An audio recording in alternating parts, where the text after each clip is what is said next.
Caroline just joined my awesome pal finishing her 100k for January running challenge, all in aid of Chris's House, which is a charity like close to my heart and also like local to us, that works in like suicide prevention, so like a really worthy cause. And it's been great to join Caitlin on the last run as she's hitting the 100k mark, because like that's awesome. And as much as anything else, she's like raised money for this great charity, raised awareness for it, and she's actually inspired me to do similar. So as we kick off into February, I'm going to be doing a 100k running challenge to raise awareness and money for mental health charities. I'm just about to go out for my first run of the 100k for February running challenge for mental health.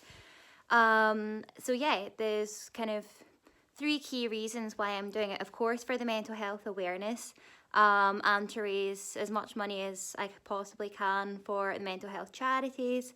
And also there's a kind of personal reason for doing it, and that is that throughout January I kind of looked back at the month and realised that through like low mood and kind of struggling with my mental health, I pretty much lost 50% of the month. So yeah, it's nice to be out and nice to be running, although conditions underfoot are rather challenging. Pretty much every surface is slippery, either mud, like the most slippery mud I've ever been on, or ice, or some combination of the two with slushiness thrown in.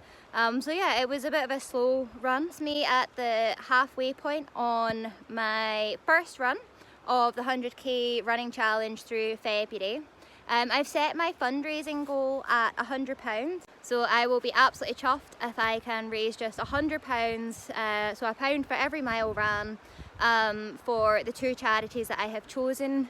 And because I'm splitting the fundraising between 2, I've also decided that for the first £100 that is raised through this challenge, I'm going to match it pound for pound, meaning that both the charities will get at least £100 from this challenge.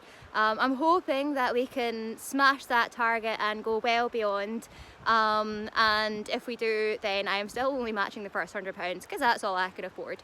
But yeah, happy to be starting this challenge. Glad that I've gotten out despite the dreich weather, and yeah, here's to hopefully raising as much as possible for these 2 great charities.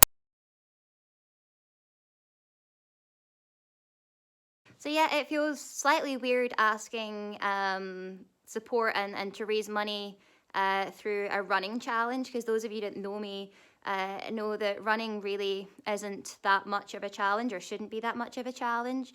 However, since my knee injury, my running fitness definitely isn't what it was. But I will be honest, the actual running part isn't the big part of this challenge for me. The big part of the challenge is actually getting out every day or every other day at least. And that's because my mental health struggles have prevented me from doing that lately. So yeah, as well as the raising awareness and raising funds for mental health charities, they're a big part of this challenge for me, is actually helping myself get through my mental health struggles, by being held to account to get out of the house regularly, because on those days where I'm struggling and feeling like shite, I know that if I were just to get out the house, or even just get out of bed sometimes, if I was just to do that, it would make the world of difference, yet I still fail to do that regularly. So yeah, hopefully by taking on this challenge, as I say, the running part of it is less of the challenge than the actual getting out every day. So I hope you will be up for supporting me in that. And just as a wee disclaimer, as many of you know, I have been kind of tormented with injuries, both my knee and my ankle lately.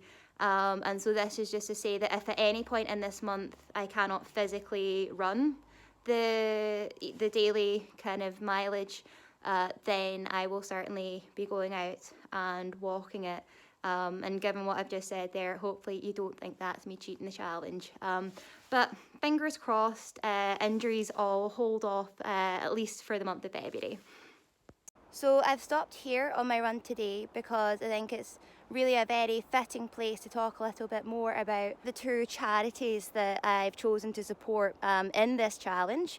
Is Chris's House, a local suicide prevention charity who I've known people to be supported by them, both in their darkest days and also in the grief following having lost somebody to suicide.